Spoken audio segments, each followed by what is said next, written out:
Sa nakaraan nating video, ating napag-usapan kung sina Adam at Eve nga ba ang pinakaunang tao sa mundo. Sa mga hindi pa nakakapanood, maaari ninyong i-search ang title ay Ang Pinakaunang Tao sa Mundo.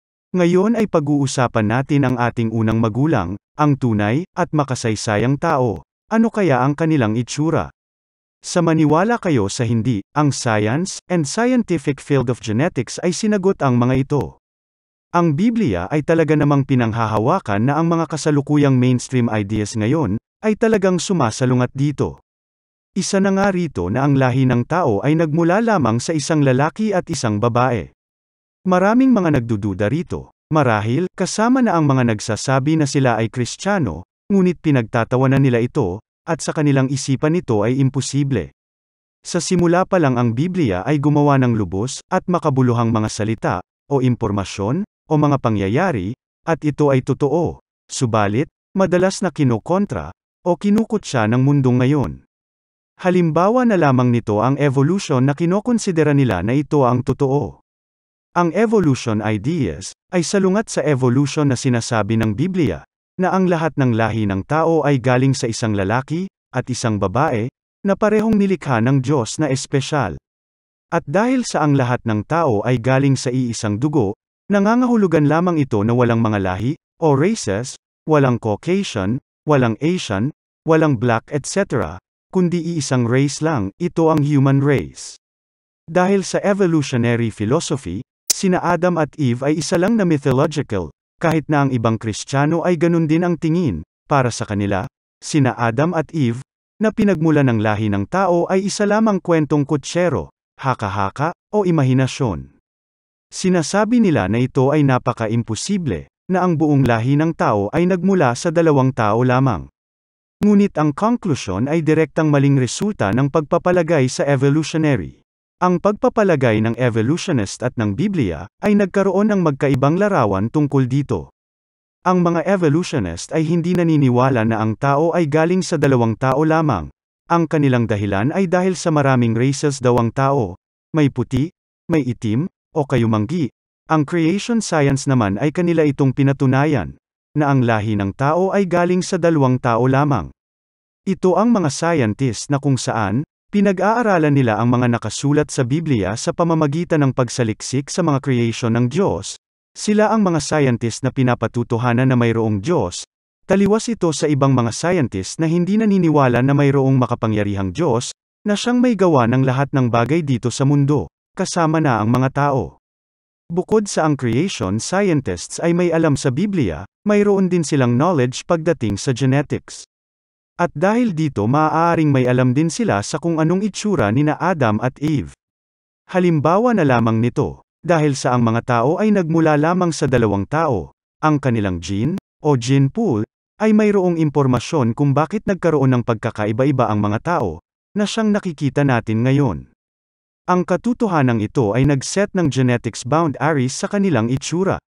Sinabi ng mga creation scientist, isa na dito si Dr. Georgia Purdem, sinasabi, na bagaman si Adam at Eve ay madalas na pinapakita na fair-skinned at blonde, ito ay dahil sa hindi makuha ang lahat ng magkakaibang balat mula sa mag-asawang Adam at Eve na kung saan ang kanilang kulay ay middle brown, at syempre, lahat ng tao ay may parehong pangunahing kulay ng balat. Nagkakaiba-iba lang ang kanilang kulay dahil sa tinatawag na melanin. Ang melanin, ito ang dahilan kung bakit mayroong maputi, sobrang itim, at middle brown. Kung ang isang tao ay maraming pigment nito, lalabas siya na sobrang itim. At kung kaunti naman ang melanin pigment, ikaw naman ay magiging maputi, at gayon naman mula sa dalawang taong may tamang halo ng melanin, ibig sabihin hindi sobra, at hindi rin kulang ang melanin sa katawan, ay lilito naman ang kayumanggi na kulay ng tao. At dahil dito, marahil si Adam at Eve ay may brown eyes, at maitim na buhok.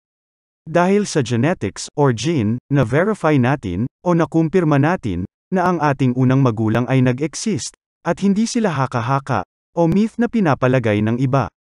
At nakumpirma rin natin ang sinasabi ng Biblia libong taon na ang nakakaraan, na ang lahi ng tao ay nagmula lamang sa dalawang tao, one blood, one race. Sa katunayan, in year 2000, matapos ang mapang ng entire sequence human genome, ang Human Genome Project ay nag-announce sa mundo, na ang mundo ay mayroon lamang isang lahi, ang human race, at sina Adam at Eve ay totoong tao na kung saan ang isang lahi ng tao ay nagmula.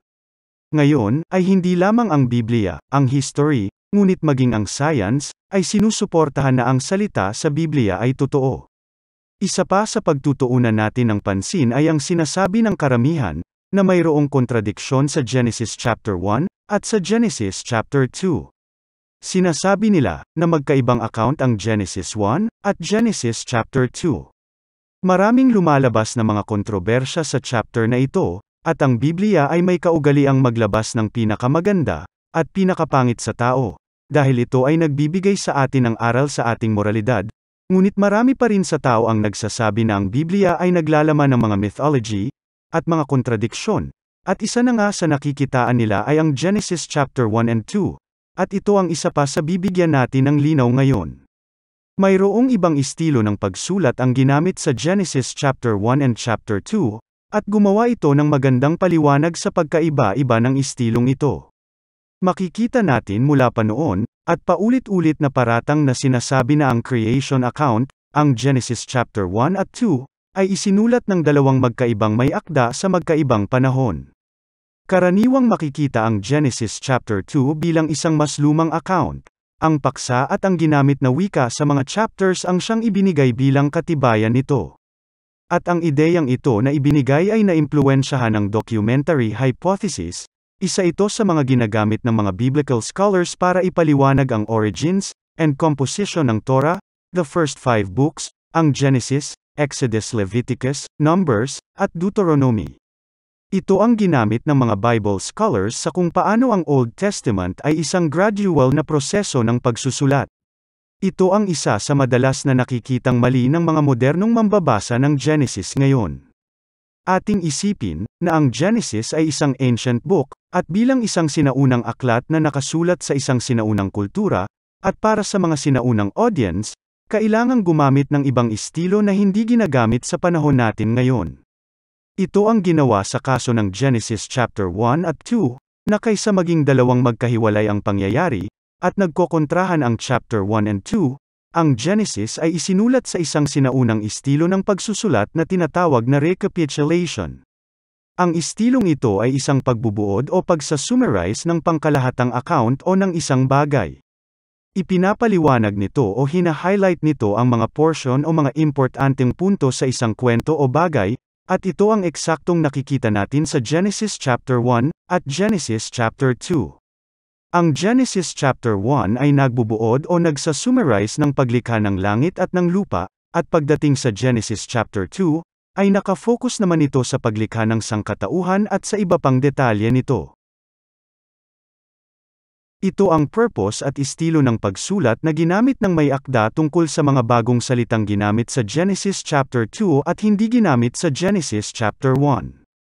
Kaya, ito ay hindi dapat ituro, o sabihin na ito ay may magkaibang author, sapagkat tinatalakay ng Genesis chapter 2 ang bagong paksa, kaya malinaw na may mga bagong salita na ginamit sa paglalarawan ng kasaysayan ng tao tulad ng sa Genesis chapter 2. Kaya ang Genesis ay hindi pwedeng isipin, o gamitin, bilang isang halimbawa ng kontradiksyon, o sabihin na ang Biblia ay hindi reliable source o hindi mapagkakatiwalaan. Kung inyong nagustuhan ang topic nating ito, paklik naman ang like button sa baba, or click follow sa aking Facebook page na Mahafir TV at subscribe na rin kayo sa aking YouTube channel na Mahafir TV. Naway pinagpala kayo ng mga salita ng Panginoon sa video na ito. Hanggang sa muli nating pag-aaral, thank you, and God bless.